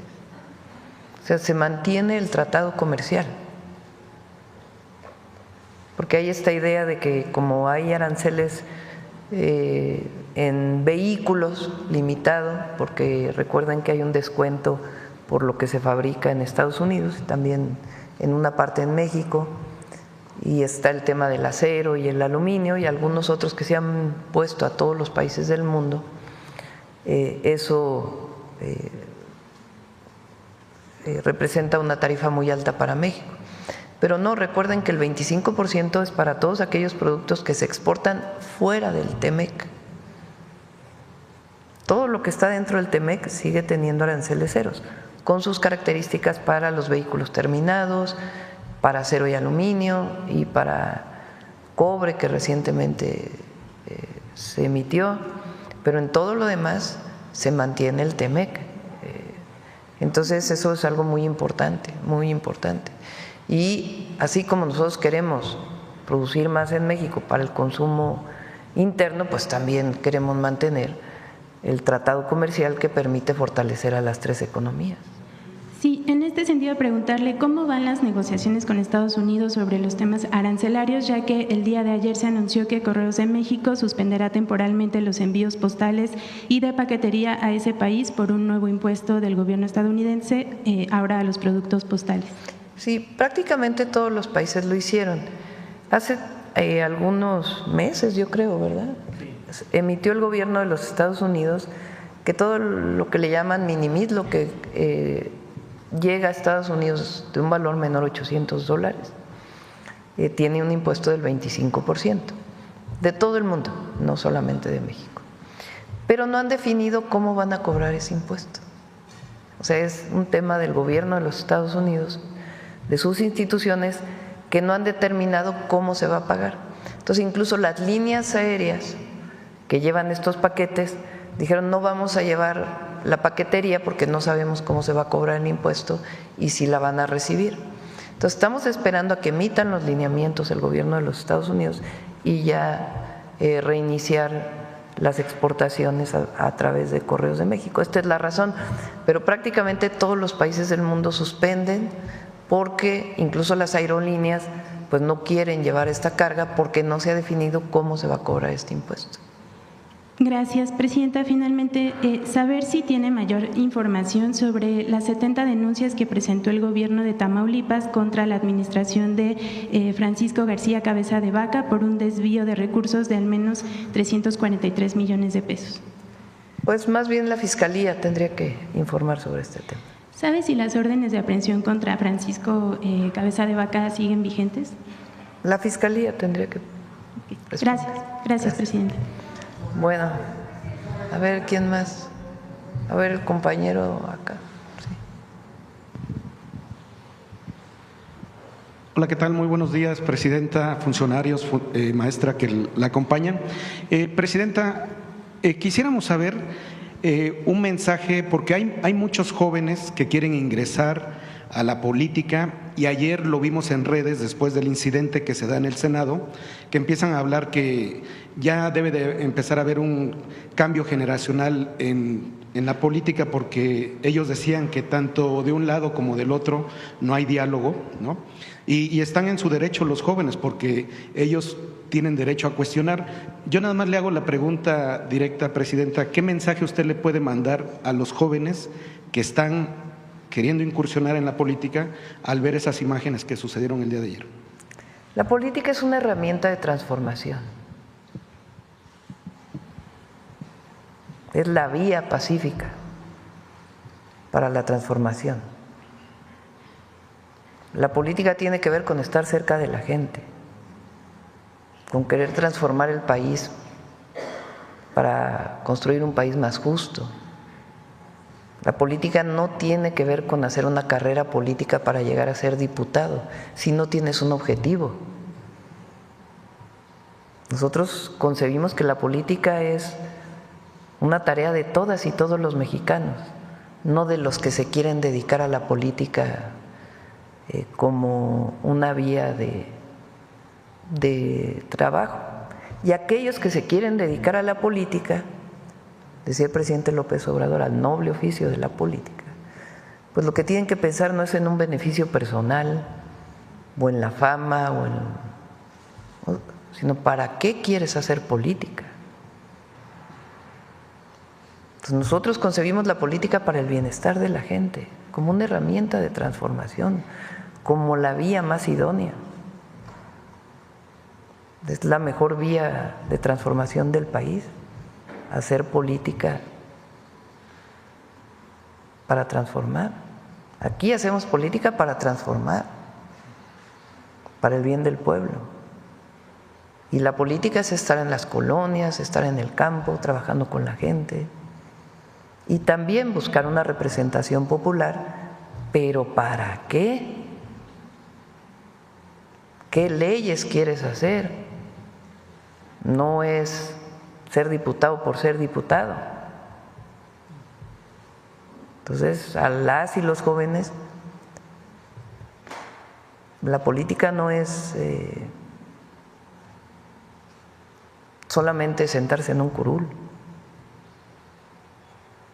la política es la vía de transformación de la sociedad. Okay. Presidenta, ¿no? Segundo tema, ¿cuál sería su balance económico sobre la campaña de Hecho en México? No sé si hasta el momento ya tenga algún balance. Pues aquí Marcelo nos puede platicar de eso. Gracias. Bueno, yo diría que la campaña va muy bien, cada vez tenemos más empresas participando, hemos sido cuidadosos en cuanto a quién le otorgamos el certificado, nos pidió la presidenta que cuidáramos eso, porque es nuestro símbolo, ahí donde va ese producto va el nombre de México, y cada vez son más. Hay una campaña ahora promovida por el Consejo Coordinador Empresarial, la que hoy se anunció también. ¿En qué podemos ver ya algunos resultados en el aumento de consumo de productos mexicanos? Que ya lo estamos observando tanto en textil, en calzado, juguetes, ahí empieza a repuntar, mueblería. Entonces, pues quizá más adelante, cuando nos indique la presidenta, traemos un reporte ya de los datos que nos está proporcionando la información del INEGI. Es muy reciente la campaña, pero ya empiezan a verse algunos de los resultados favorables y esperamos que esto aumente pues todavía más en los próximos meses. Muchas gracias.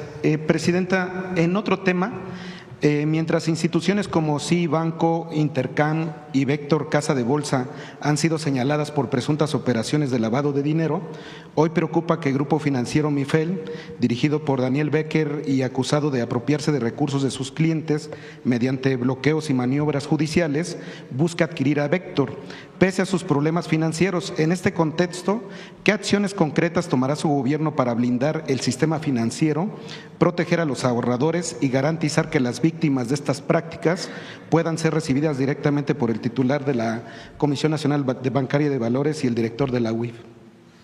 Bueno, evalúan a los bancos que quieren adquirir a la Casa de Bolsa o a los bancos que Secretaría de Hacienda, la Comisión Nacional Bancaria y de Valores tomaron la decisión de intervenir en su momento.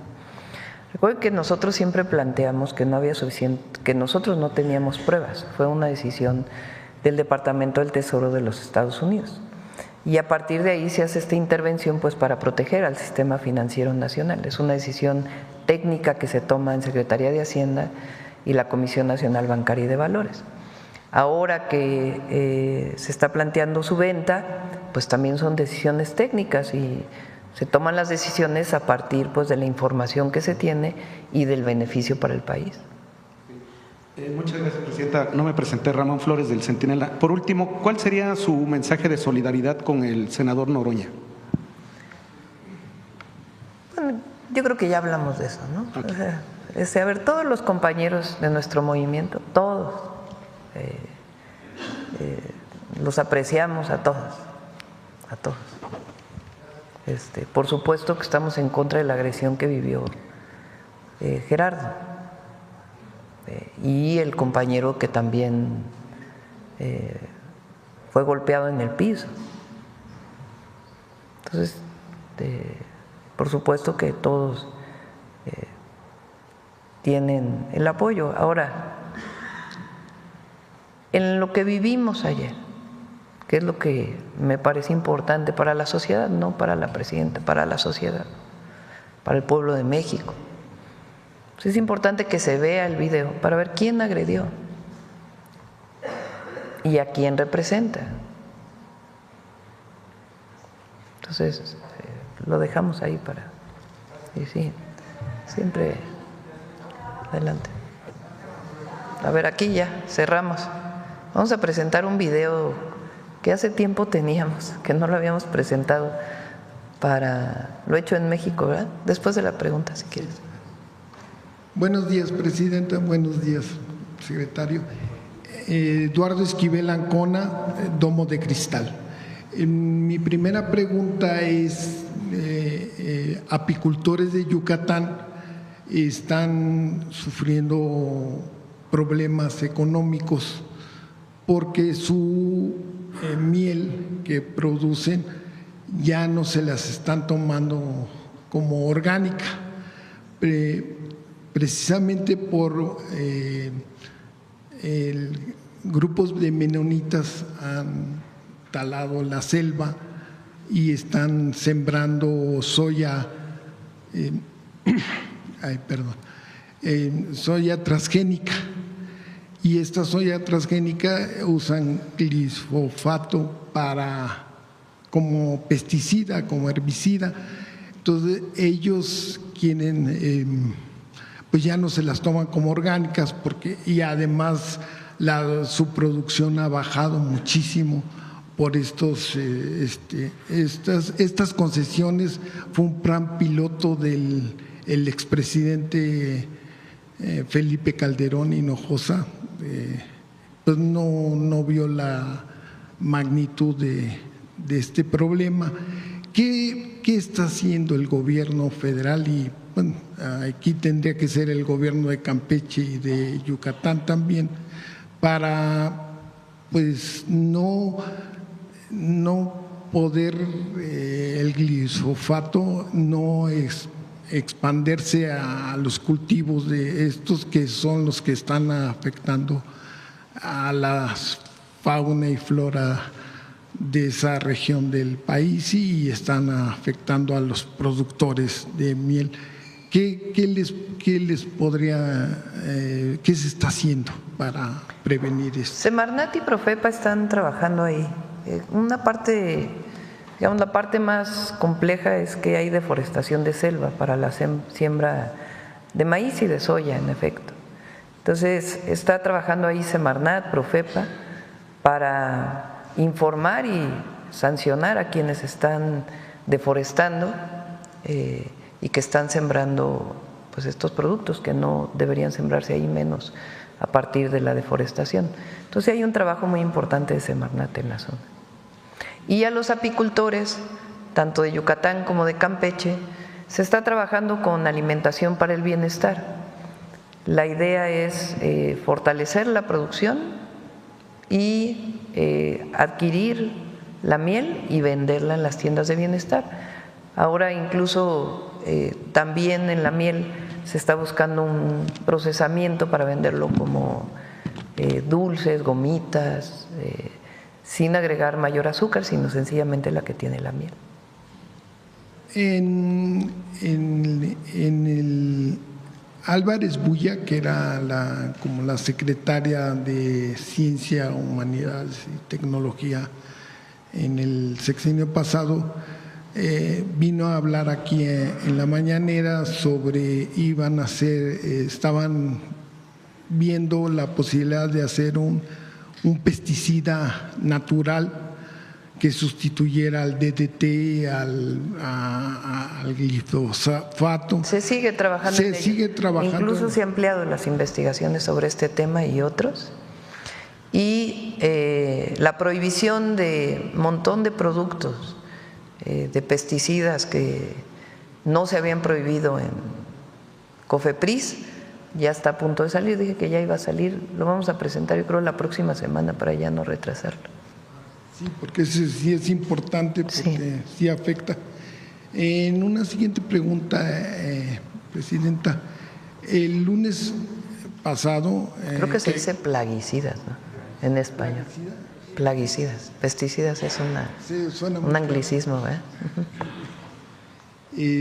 El lunes pasado se cumplieron 100 años de la fundación del Banco de México y usted dijo que lanzaba dos retos, ¿no? Para el crecimiento con bienestar, y para esto marcaba al sistema bancario que fueran más accesibles los créditos, pero con responsabilidad, obviamente no regalan, y la digitalización.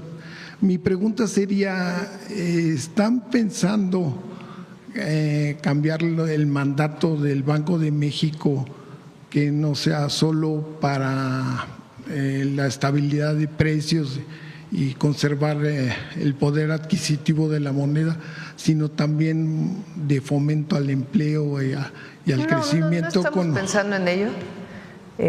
Lo que sí queremos, que lo hemos platicado mucho, es en el gabinete económico es que haya más acceso a los créditos. En México el crédito es muy caro. Somos de los países en el mundo en donde la relación crédito-PIB es la más baja. La banca mexicana casi no da créditos, y menos a las pequeñas y medianas empresas. Ahí evidentemente tiene que participar también la banca de desarrollo, pero tiene que haber un compromiso de la banca comercial para facilitar los créditos responsables. Nadie quiere caer en una situación donde se dé créditos de manera irresponsable, donde la gente no tenga posibilidad de pagar. Tienen que ser responsables, pero tiene que abrirse el crédito en nuestro país. Uno ve las estadísticas, en América Latina el que menos, ahora que estaba viendo una publicación de Banco Mundial del crecimiento de los países de América Latina, uno de los temas que plantean es el crédito, de que haya acceso al crédito. En México muy difícil acceder al crédito, muy difícil. Entonces, en ese sentido planteé no solo un reto al Banco de México, sino a la banca comercial que estaba ahí, y obviamente lo que tengamos que contribuir como Secretaría de Hacienda en este proceso, pero tenemos que dar las facilidades para mayor competitividad en el sistema financiero y acceso al crédito. Es algo fundamental en cualquier economía. ¿Y usted ya habló con los banqueros? Sí, hubo una primera firma que se hizo, pero hay que seguir impulsándolo.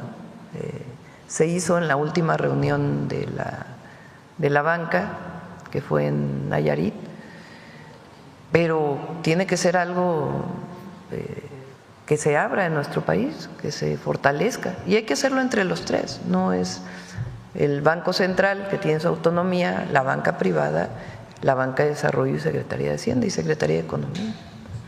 Y en este sentido, ¿hay posibilidad de la inclusión financiera que también? Y por eso hablábamos de la digitalización también. Sí, en eso le iba a preguntar. Sí, miren, por ejemplo, la India, Brasil, tienen sistemas de pago electrónicos muy accesibles. Aquí en México se hizo el sistema CODI de Banco de México para accesibilidad en los pagos electrónicos, pero no se usa. Entre otras razones también porque las comisiones son muy altas y los bancos no quieren promover el CODI porque no tiene comisiones. Entonces tenemos que sentarnos en una mesa para los dos grandes temas, entre otros muchos, ¿no? Que tienen que verse con la banca, que es el acceso a crédito y el proceso de digitalización, que lo vamos a impulsar desde el Gobierno de México. Bueno, ya por último, me acaban de mandar mensajes que están agradecidos los zapateros de Ticul, Yucatán, por esta decisión de que tomaron. Muchas gracias. Gracias. Bueno, ya vamos a cerrar.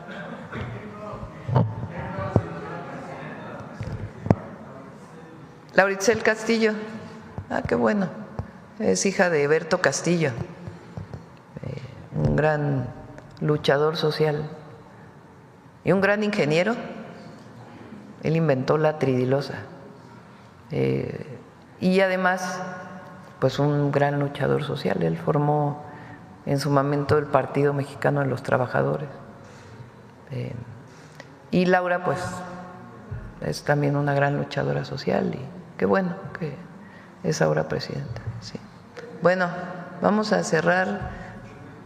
Hecho en México y luego Mujeres en la Historia. Sí. Ya pasamos los spots mañana para que ya no sea tanto. Hecho en México, calidad que se siente en cada producto, el sello de nuestra gente. Hecho en México es orgullo nacional, seguro que lo hecho aquí te va a encantar. En fábrica, taller o el campo somos talento y trabajo. Lo que en México se hace lleva alma, lleva el legado. De norte a sur se produce con pasión y con cuidado. Y lo que se hace en mi tierra ya está cruzando el charco. Hecho en México, calidad que se siente en cada producto, el sello de nuestra gente. Hecho en México es orgullo nacional, aquí, te va a encantar. Cómpralo hecho en mi suelo, es futuro y es respeto. Le das fuerza a mi bandera y al país que tanto quiero. Hecho en México, compa, aquí se hace bien y se va hasta el cielo.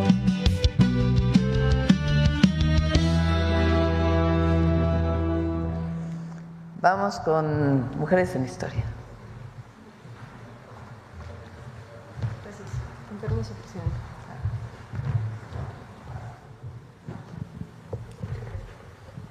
Muy buenos días a todas y a todos.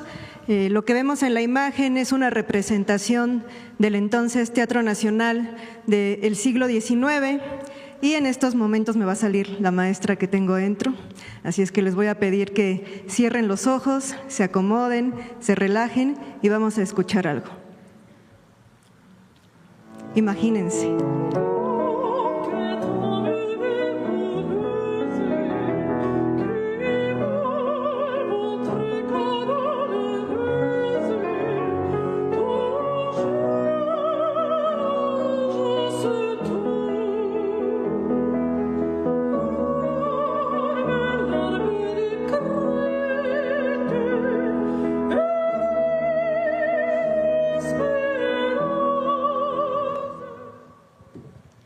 Fue interpretada por la mezzosoprano mexicana Verónica Alexanderson en 2003, pero es una pieza compuesta por el ruiseñor mexicano que está aquí en esta obra del Teatro Nacional.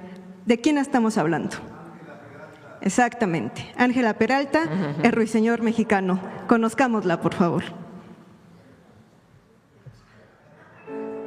María de los Ángeles Manuela Tranquilina Cirila Efrena Peralta Castera, conocida artísticamente como Ángela Peralta, nació el 6 de julio de 1845 en la Ciudad de México y creció en un hogar sostenido por un pequeño negocio familiar.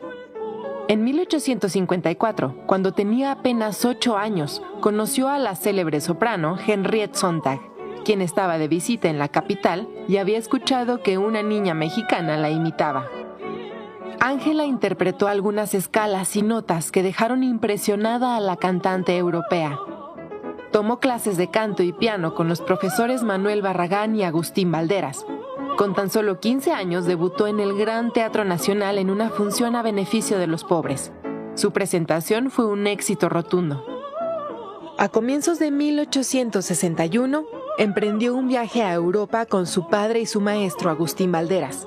Un periódico de Cádiz, España, publicó: Si es verdad, como aseguran, que la señorita Ángela Peralta va a Italia a completar en Milán y Roma su educación musical y se dedica alguna vez al teatro, desde ahora le predecimos que su nombre no será conocido, porque por donde quiera que vaya, no la conocerán sino con el de ruiseñor mexicano. En 1862, Ángela Peralta se presentó en el prestigioso teatro A la Scala de Milán, con Lucia di Lammermoor, una ópera exigente que le permitió demostrar su talento. Durante sus primeros años en Italia, Ángela buscó promoverse mediante retratos fotográficos. Estas imágenes, en formato de carte de visite, comenzaron a circular ampliamente y contribuyeron a consolidar su carrera. Sin embargo, fue en México donde su rostro y nombre alcanzaron gran fama. La llegada de estas fotografías, sumada al respaldo de la prensa nacional, tanto liberal como conservadora, potenció su popularidad. En 1865, con apenas 20 años de edad, Ángela Peralta fue contratada para regresar a México. Su primera escala fue en el puerto de Veracruz, donde su llegada desató una ola de entusiasmo.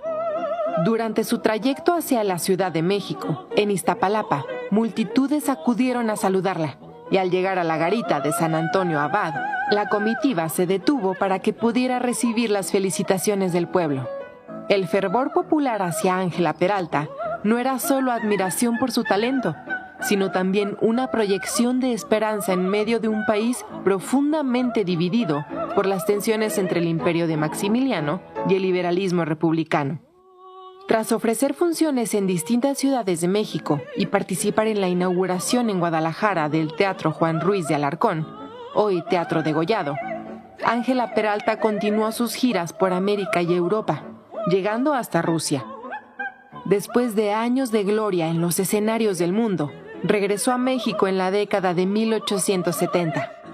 A la par de su carrera como soprano, publicó en 1875 un álbum musical con composiciones propias.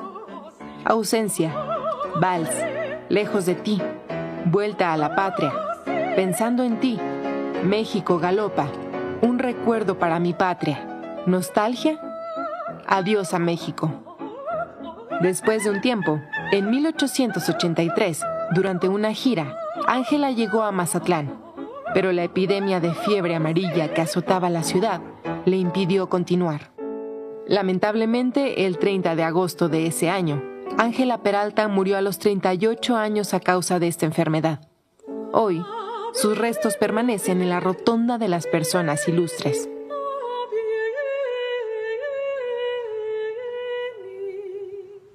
La pieza que acompañó la cápsula es el Vals para canto Lejos de ti y también fue interpretada por la mezzosoprano mexicana Verónica Alexanderson en 2003 porque no hay un registro de la voz del ruiseñor mexicano, así es que no podríamos escucharle, pero también forma parte de este álbum musical de Ángela Peralta, publicado en 1875 y que estoy segura podremos escuchar en voces de otras excelentes mezzosoprano. Muchísimas gracias. Gracias a todos. Buen día.